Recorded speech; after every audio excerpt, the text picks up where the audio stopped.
These construction kits get bigger every day, don't they? Hello. Auntie's up early. He must have heard about my cable. He can't test them out fast enough. What cable? Huh? Why, the cable I sent you from Rome. Well, the least I expected was a cigar. Not every day I manage to sell 4 sovereigns. Well, you won't be selling them anymore. You'll be selling this.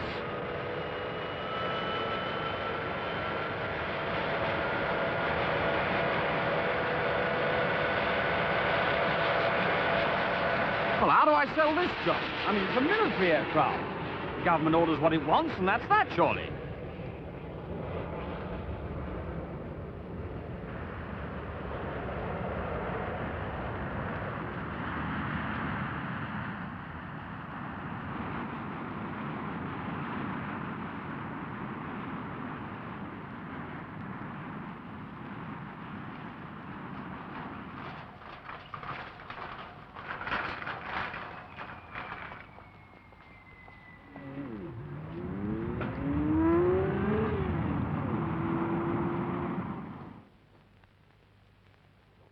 Sell them to NATO. You convince every NATO defense ministry that what they want is a vertical takeoff aircraft. And they want it quick. And the one that they can get the soonest is ours. Developed, tested, and endorsed by the British government at the expense of the British taxpayer. Well, frankly, John, I thought I was doing all right on the Sovereign. Well, nobody said you weren't. Then why shop me to Corbett? Nobody's shopping you to anybody. Well, the VTOL's Corbett's little monster. If I have to sell it, I should be working for him. Donald, while Ryan Aircraft are in the same combine as Scott Furlong, I'm as much Corbett's boss as I am yours. He's had his fun with research and development. Now I'm going to have mine. Have a good look at it. Go on. Sugden and his boys will have that to bits in no time. What? For production. Here. By me. You can forget about the Sovereign. Hand over the dribs and drabs to Parker. Those dribs and drabs happen to include 11 possible sales. I don't want the production line cluttering up with a declining commodity. I want everything ready for a crash program on the VTOL by January. Hand over to Parker. And forget about your possibles. When did you join a union? What? You just told me to go slow. Donald, this time last year, you weren't talking about 11 possible sales. You were talking about 32. My feeling is that the Sovereign is declining on its own accord. Well, we're still in full production, John. Donald, this industry does not work on its own money. And it's potential which matters to the people who provide the money. Either we expire gently with the Sovereign, or we blast off with the VTOL and stay in business. What business, John? Look, there are already 2 British VTOLs in production and 1 French. Suppose the NATO countries decide that's enough. Yesterday's aircraft. Well, we're not the only ones with tomorrow's. The French are competing there, too. I mean, even if NATO decide that they do want a second string, how do we know they're going to choose ours? John, we could be left with nothing more to work with than our own government's production grant. Is it as big as that? As big as what? Well, enough to justify writing off the Sovereign. I expect so. Expect? But you were speaking of a complete switch by January. And no later. Well, that means tooling up now. That is why I've had the pre-production model flown in this morning. But, John, if you don't want to know what the government grant is... Or might be. Well, where's the money coming from? From him. Huh? All right. So Merle's on the board of Elbenson's Merchant Bank, which happens to control us. That doesn't make him a rich uncle. Makes him a watchdog. Sir Gerald also happens to be a member of Parliament. They're our bankers now. No, he's never trusted you, John, in anything. He's not called Morality Merle for nothing. Well, I've never particularly trusted him. So we enjoy exactly the same regard for each other. He knows what I want. And if he didn't want it himself, too, he wouldn't have come. No explanations, none necessary. I merely sent him an I'd like to see you note. Well, personally, I'm happier to see that. Hmm?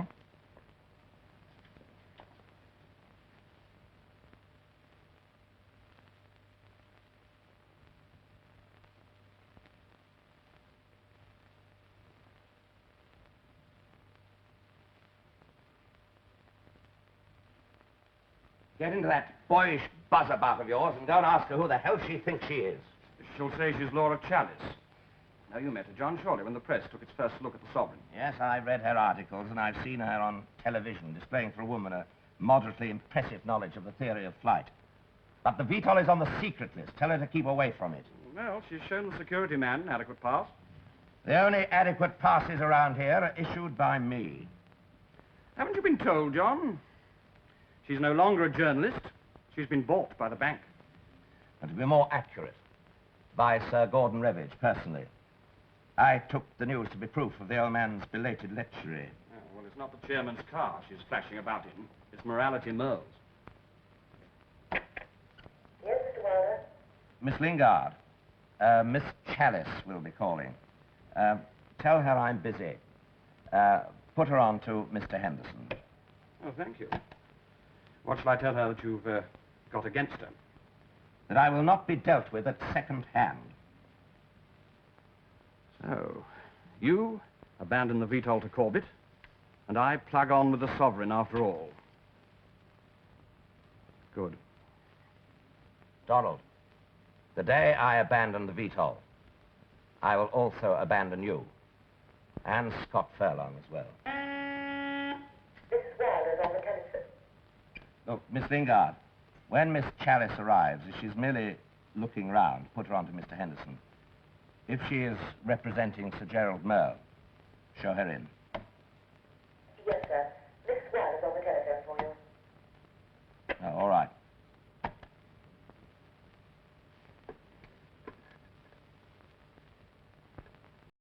Darling, it's already 10 o'clock, and you still haven't asked your secretary to ring and say you suddenly won't be back for dinner. Does that mean you actually might be, at least for another hour or two?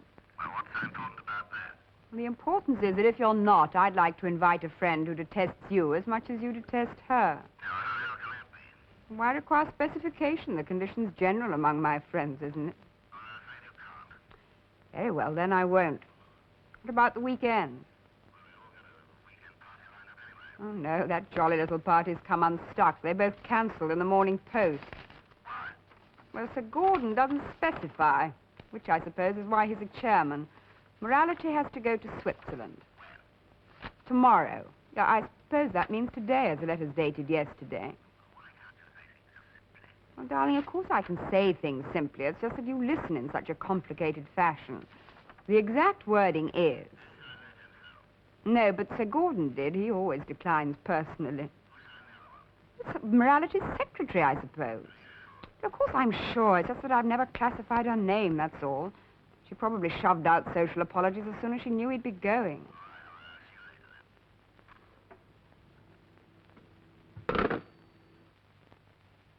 You have a very peculiar title, Miss Chalice.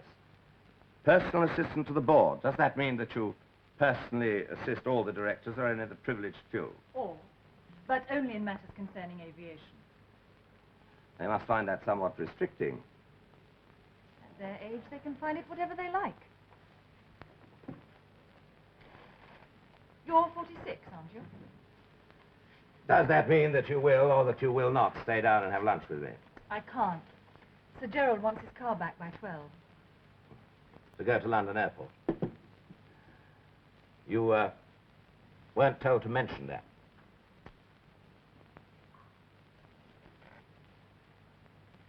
I was told to ask you what you wanted to consult him about. Well, consult is hardly the right word, Miss Chalice.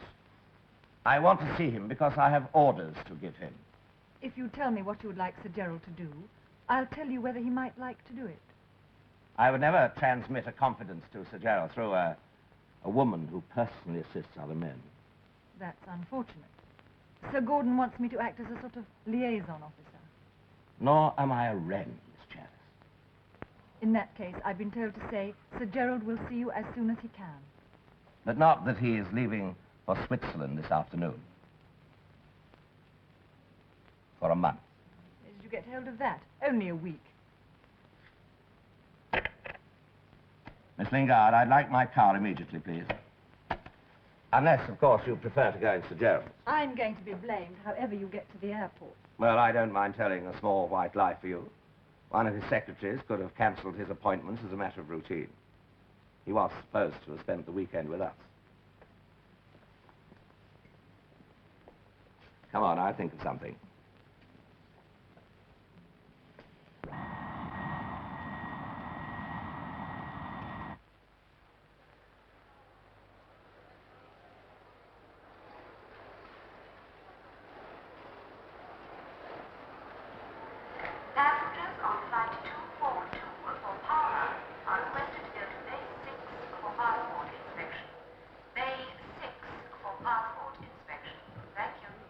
I bet you wish that that was your call for Switzerland. I don't know which is the more excessive. Your bad manners in pestering me, if you thought I was about to slip off, as you put it, or your vanity in thinking that I would ever try to, where you're concerned in any case. Gerald, you are employed by the bank for one reason. That is to lobby for the bank's interests in Parliament. That also includes Scott Furlong, of which I am managing director. In other words, you're supposed to be working for me. My job at the present is to help win a general election for the good of the country. And I have never advanced an interest of the bank which I did not firmly believe was also for the good of the country. How do you know that this isn't? You're rushing off without making any... I know what you want, and I require time to consider it. Good. Then take a later flight. I only require an hour. I've been through all this, John, with Sir Gordon. Then you've had the time that you say you require for consideration. My first duty, John, is to the house, not to the bank. No, you can smile, you can smile. And you can dream of being the next Minister of Aviation. Not if it could be shown that I tried to rush a measure through on the eve of an election, and out of self-interest. And how soon after the election as Minister, in what way and how quickly will you resume your own self-interests and the bank's? In none. I should have to resign from the bank before accepting portfolio. In that case, I wish you luck. Yes, we're going to win, you know. The whole party's united in that opinion. I'd wish you luck there, too, if I were sure which party you belong to. Passengers for flight 672 Zurich are asked to proceed to Bay 9 for passport inspection. Passengers for flight 672 Goodbye, John. Zurich are asked to So it would proceed seem. to Bay 9 for passport inspection. Thank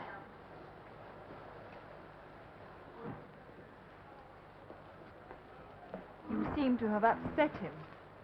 Not even a goodbye for me. Well, it's now possible that I'm going to upset Sir Gordon Revage a good deal more. Can I give you a lift to the bank? Sir Gordon won't be there. Well, I happen to know that he will be. I checked on his appointments this afternoon in case I didn't get what I wanted from Merle. Even so, I think you'll find he's at a board meeting elsewhere. In that case, I'll sit in your office and watch you get on with your work while I wait. I should never have thought you'd be willing to wait for anyone, Mr. Wilder. And I'll bet you dinner. All the waiting you're prepared to do won't get you into his office until you've discussed what you want of him with me first.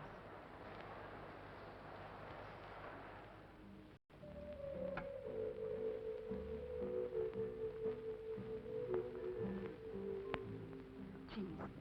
Oh. Do you often entertain here? When it's business, Will you stay down at your town flat tonight or go back? oh, I'll probably stay down. Sir Gordon went to Birmingham this evening. Hmm. Have you ever thought of James Cameron Grant? I've been pretty thoroughly briefed, Mr. Wilder. I knew what you wanted Sir Gerald to do, and I know why he turned you down. As an old journalist, I can't help thinking about a substitute, whose nickname isn't Morality. Grant's too young. Odd objection from you. He gets publicity every time he speaks in the House. Stand on your head in the right places. You can always get publicity. As an expert in aviation, he has this over Sir Gerald. He can fly an aircraft. I have enough pilots. Then you wouldn't like me to approach him for you. Miss Charis, approach any man you like, however you like, but never on my behalf. I didn't know there was that sort of gossip about me. Nor me.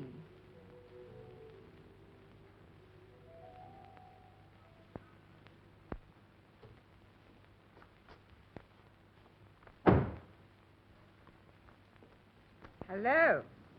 I thought it was dinner yesterday you'd be back for, not lunch today. I had to stay up in town. Sirs Gerald and Gordon are playing Pimpernel. Anything in the post? Invitation for me Saturday. I take it I can accept. No. I want you to invite James Grant. Grant MP. Yes, the The one who fussed about you so much at the sovereign celebration. Oh, darling, he didn't fuss about me. I fussed about him.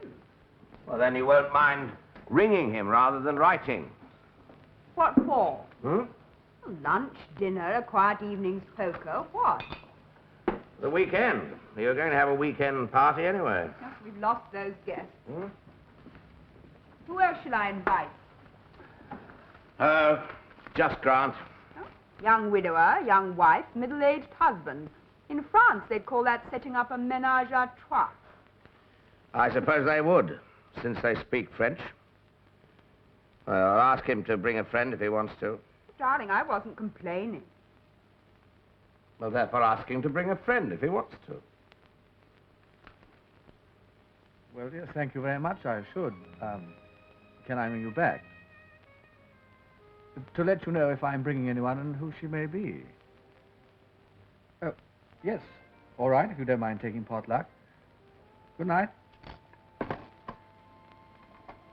Would you like to spend a weekend in the country with some people you must know, the Wilders?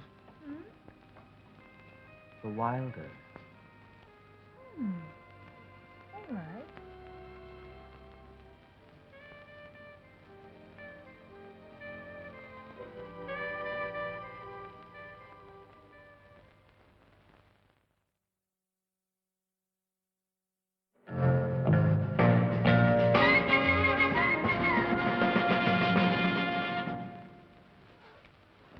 I don't know if you're a fresh air fiend, but look, when you close these, pull them so you feel them hit something. If you don't want air, leave it at that. If you do, give it an extra tug. Or some electrical doodah then opens a louver in the window. Well, what if I want to sleep aerated and moonlit? You close the curtains to open the louver, and then you open them by hand. If that won't do, let me know. I'll have them put a camp bed in the conservatory. How are you on air conditioning? Only in winter. Oh, dear, yes, I thought so. I've forgotten a black tie. Do you dress for dinner? In view of your companion, I think John would like to. I'll get you one of his. Air conditioning controls in here. Shall I turn it off? No, thank you. I will when I go to bed. Will you? The control's the same in all the bedrooms, anyway. Did you really forget your tie, or do you dislike dressing? Both. Is that true? Frequently. That's not the wardrobe, it's the bathroom. Oh. Oh, no inbuilt device to turn on the taps. Why didn't you want to dress tonight? I dislike talking business in social costume. I'm always aware of the imposture. Well, I regard you socially, Mr. Grant. Perhaps we could induce my husband to regard Miss Chalice in the same way. On the other hand, I never mind doing business. What do you think John wants from you? Hasn't he told you? He's not a domestically communicative husband. That's not the wardrobe either. Do you like television? The news? It's in there. The control's by the bed. It opens the door, selects the program, and turns it on. Also gramophone and radio. How early do your guests usually retire? This is the wardrobe. Ah. Oh, thank you. What's this? Interconnecting door to another guest room. How long have you known Miss Chalice? I met her when she was a journalist. Oh, is that why she uses her maiden name? She has been married, hasn't she? Yes. And so have I. Well, she's in there. The boat's duplicated on the other side. Is this an interconnecting door? Hmm? Oh, yes. Is Jim in there? I don't know. Naturally, I had no idea who he was bringing down, so I left the arrangements for Pamela. Now that she's seen, I'd be interested to know her arrangements. You must have interviewed him often when you were in Fleet Street. Oh, yes, we naturally fell together. Miss Chalice, political contacts can be very useful in your job, for the bank and for Scott Furlong. But I hope that when you recommended Grant to me, that you didn't do it out of personal interest. What harm could it have caused? You turned my recommendation down. Well, didn't you?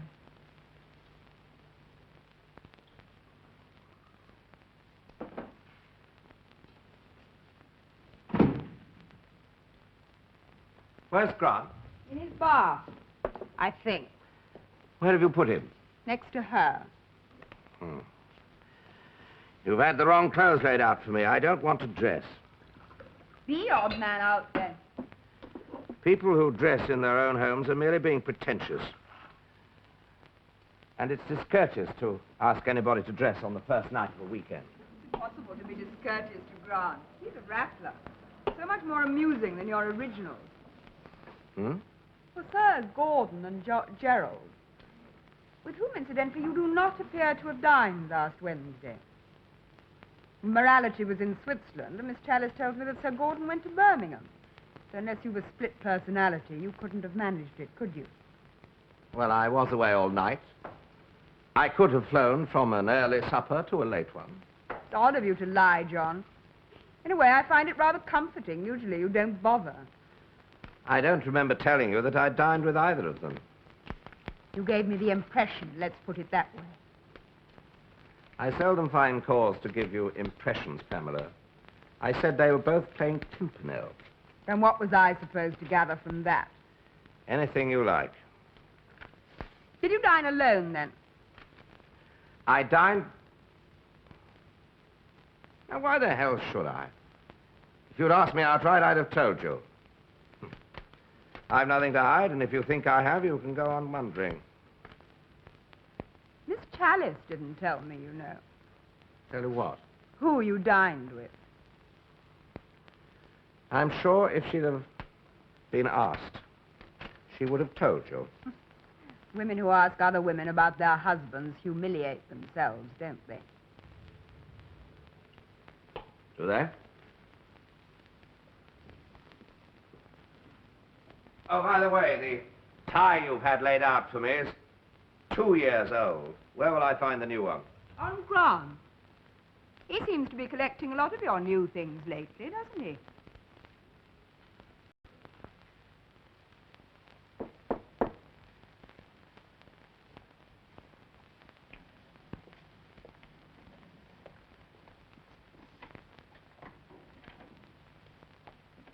I thought you'd be here. It's a cozy arrangement. In a house this size, customarily afforded mostly to married couples, one would think. Is that the suggestion? I don't know. What if it were? It's early days. Good. See you later.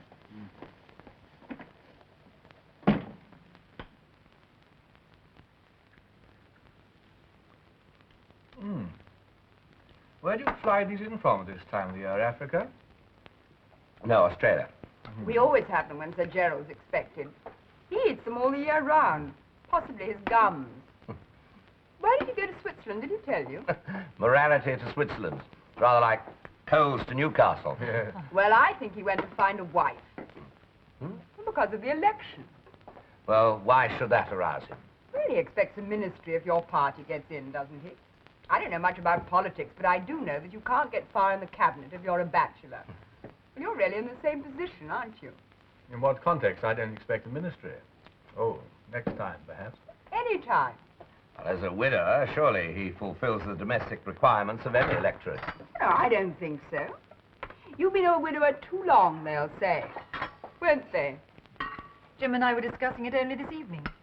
I shouldn't be surprised if it doesn't one day become, what, politically expedient. I'm sorry about those, but we've a Spanish cook. Don't pretend to like them if they revolt you. I've only eaten them once before. Yes, I'm sorry about that, too.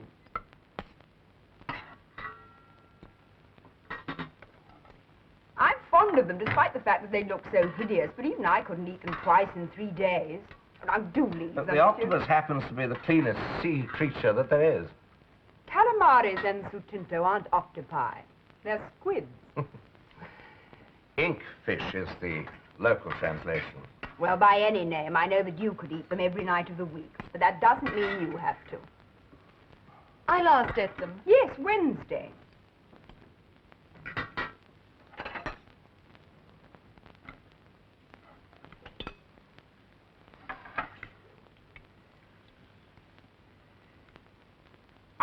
That's why I can't eat sucking pig. You know, once in my orchard, I made the mistake of eating them 5 nights running. And keeping John company, too. Which I hope isn't going to be a coincidence. I didn't eat calamaris last Wednesday, Mrs. Wilder. I last ate them about 5 years ago. And they weren't as good as these. That's an impressive taste memory. Hmm? How's yours? Of the dish or my taste memory? Either. I don't remember tasting better. John would. You know, he always goes to Manuelo's for them, and for them alone. They'll only serve them if they're very small. The smaller they are, the longer they take to prepare. I don't know whether John enjoys them more than the fact that they've given the cook so much trouble. Yes. Oh, is that it? Is that where I got the idea? What idea? That you ate them last Wednesday. Well, I assumed that as it was Manuelo's, you were bound to have had them, but of course if they weren't small enough... I don't remember giving you the idea that I ate at Manuela's last Wednesday. You come to think of it, John, neither do I. But you needn't worry about your compact. The gold one your ex-husband gave you, they've got it. Manuela's, darling, they rang to say Miss Chalice left it at your table. That's pleasant. I didn't know I'd left it. Well, the inscription makes it plain you did. Good. I should hate to have lost it. The last time I ate calamaris was in Seville. They were bad, and they made me ill for a week. There are tricky things unless one's careful.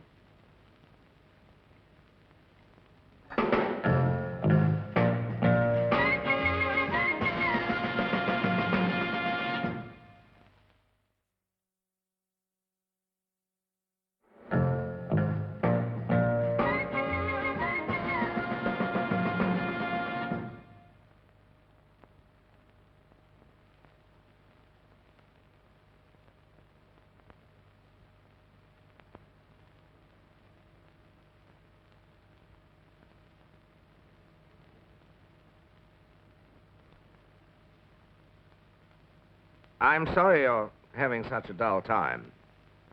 I wouldn't call it dull. Awkward, perhaps. I agree. All I can say is that she doesn't usually behave like this. At least towards guests. There's no need to apologize for her, Mr. Wilder. If we weren't prepared to say we had dinner for business reasons, why shouldn't she have assumed we had it for other ones? I never make explanations to my wife where explanations are not due.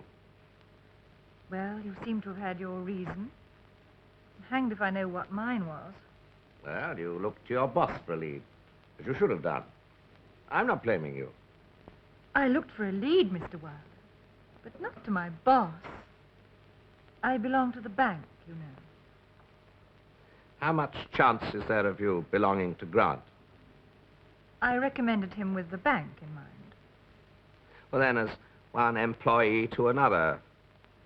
Was Pamela right? Are you thinking of marrying?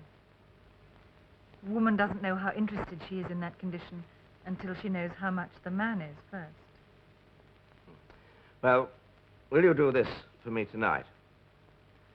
Will you convince Grant that you hate my guts, that you dined with me as part of your job, and that my wife has less cause to be jealous of you where I am concerned than where he is?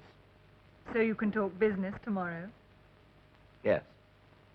I don't think you've assessed him very well. Or her. Enjoy the billiards? Did you beat him? Should I show Laura my needlework? I thought we might play a little poker. Oh, yes. You and Jim play in here. Laura and I'll play in the kitchen. It's warmer. Or something. Have a brandy, Pamela, and dwell on it with us in here. Jim, I'm afraid my husband's determined to talk business. Would you excuse me? And Laura? There's no need to go, Miss Chandler. Even so, I have an insatiable curiosity about needlework, never having seen any before.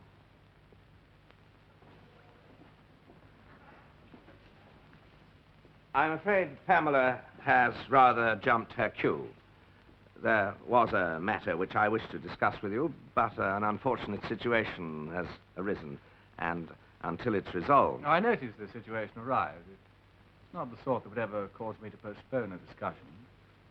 Well, I doubt that we can be thinking of the same situation. The one I have in mind might affect our confidence in each other, and I should like to feel that I had yours completely before giving you mine. Then it's about the VTOL. Brandy? Thank you. Don't you sometimes wish that Sir Gerald Merle was on the other side of the house from you? I know he does. Well, so we could slog it out openly instead of pretending to run in harness to the same party. No, I prefer him where he is. So that you could feel that if he became minister, aware, of course, that you could step into his shoes. Well, if you're asking me whether I'd like to step into his shoes where you're concerned, you'd have to tell me where I'd stand.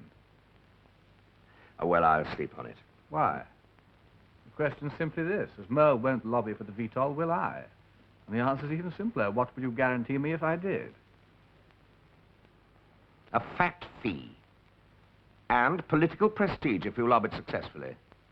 I don't accept fees, Mr. Wilder.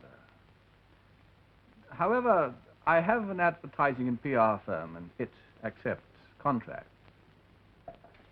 Well, this contract would be for a trial of 6 months.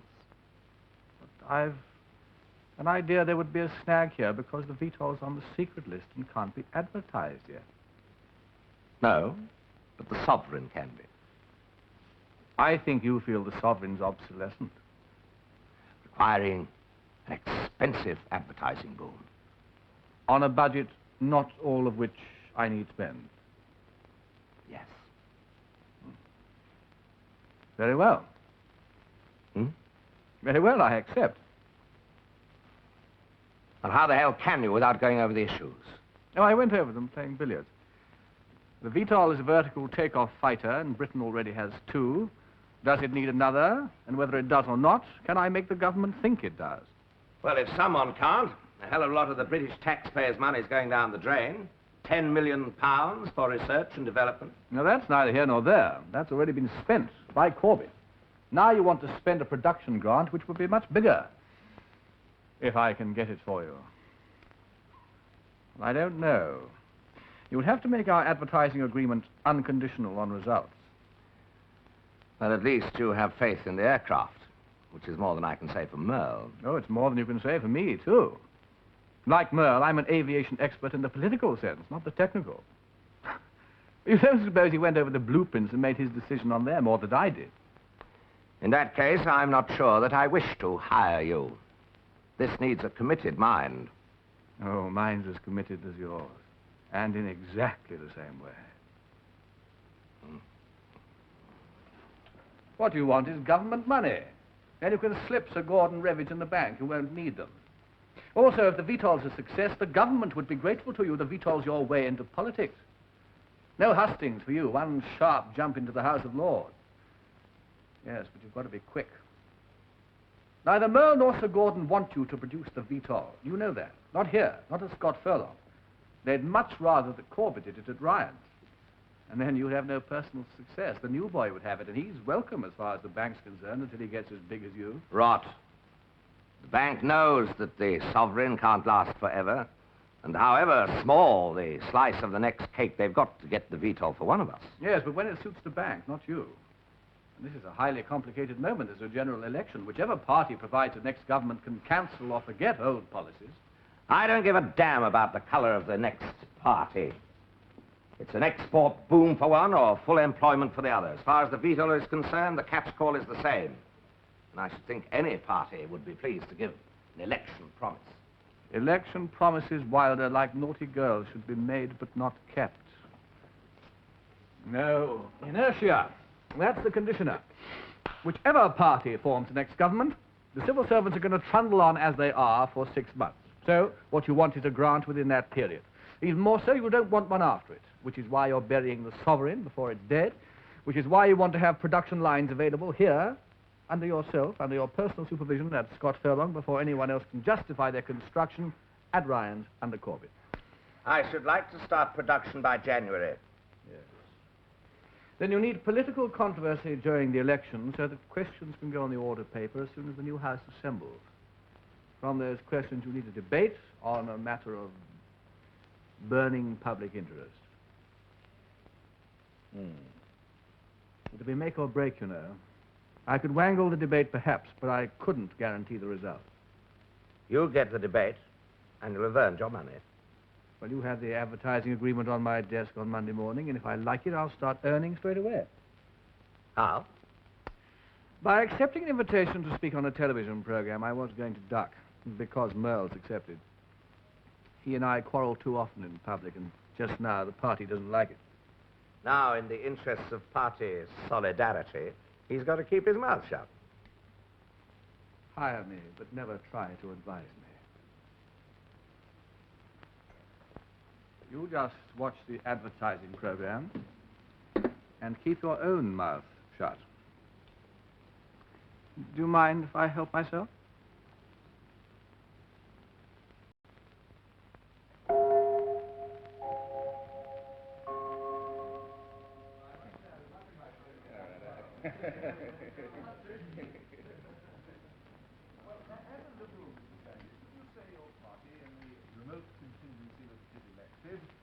Would take any notice of the manifesto my newspaper recommended to it last week. Just half a minute, Stanley. You know, really, I can't let you go on trying to sell your papers on the program in this sort of way. And speaking for myself, not as a Liberal, I can tell you that Mr. Standish would answer no. And his party's not yet entirely devoid of common sense. Well, all right, Sir Gerald. In that case, perhaps you'd like to tell us just what you'd recommend to a Liberal administration in the very unlikely event of there ever being one. None. I mean, I'm delighted to say that all parties other than my own are going into this election on platforms so patently absurd. Well, you know, Sir Gerald, it seems to some of us that you've all been pretty busy stealing each other's patents. And where are you going to get all the money from to pay for what you're promising? Ah, my dear sir, let's be practical for one moment. No party will pay. The electorate will. But in one case, they'll pay rather less for a great deal more. And I don't think I need remind you which case I have in mind, need I? Well, if you've had your whack, perhaps we could... Well, I'd just like to ask one more question, if I may. Right. Yes, yes, Father. All right, okay, then. Sir Gerald, is it true that £10 million of public money has been squandered on a vertical takeoff fighter of no military value? And is it true that your party would squander many more millions on it? Are you seriously suggesting, sir, that our military experts, having already one vertical takeoff fighter, don't know what sort of plane they want? Do you also suggest that other than military requirements entered into the expenditure of those £10 million? No answer? Surprise me, you should. I'll tell you, frankly, I wish you hadn't asked this question, not at election time, but no party worth voting for lacks internal differences, and no party worth voting for is ashamed to admit them. So let me say this frankly. I have no idea what a vertical takeoff fighter can be used for by this country, I repeat, unless it is to operate from places where conventional landing strips don't exist. Well, where are such places? In jungles? Well, other people own our jungles now.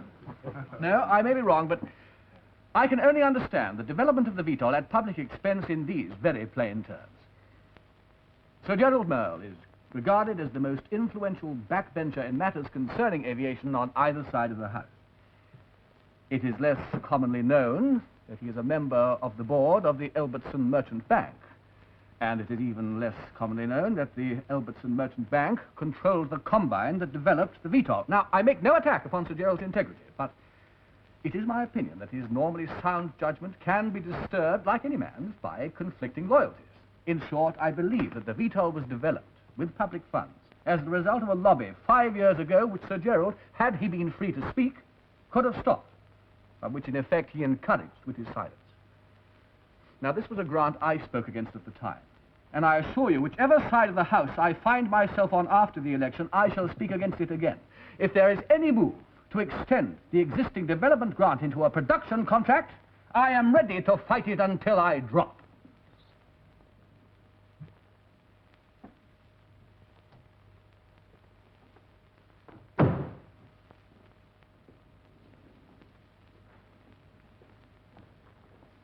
Pamela, last Wednesday at dinner, you blew up an aircraft. Because you had to have your fun. Because you couldn't observe the elementary rules of a hostess, of a wife. To be polite. What can I get you? Tonight, Grant spoke about the VTOL. He spoke about it because I paid him to speak about it. But he didn't say what I paid him to say. Instead, he paid me out. At least he thought he did, like a schoolboy arguing over his first girlfriend. Neat? What? This. Oh, darling, do sit down and hesitate. You're exploding a precedent. You're discussing business with me. Mr. Grant, sir.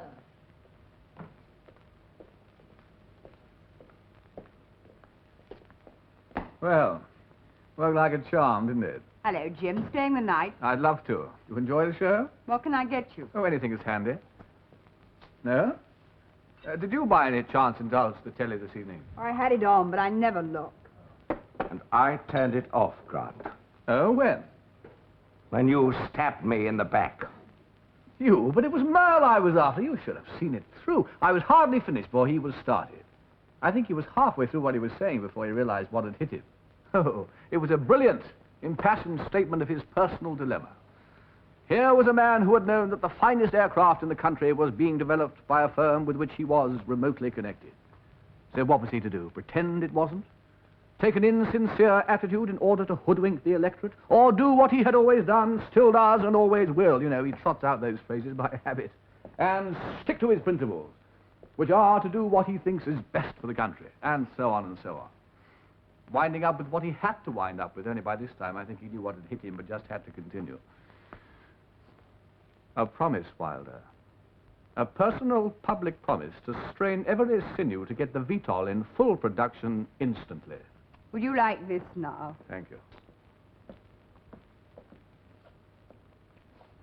Seriously, Wilder, didn't you realize that's what I was after?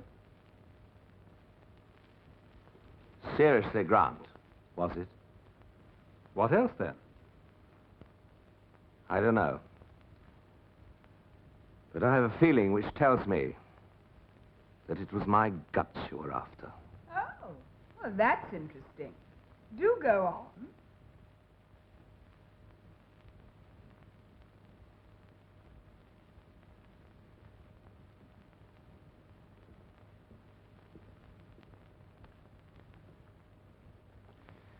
Well, how about some billiards?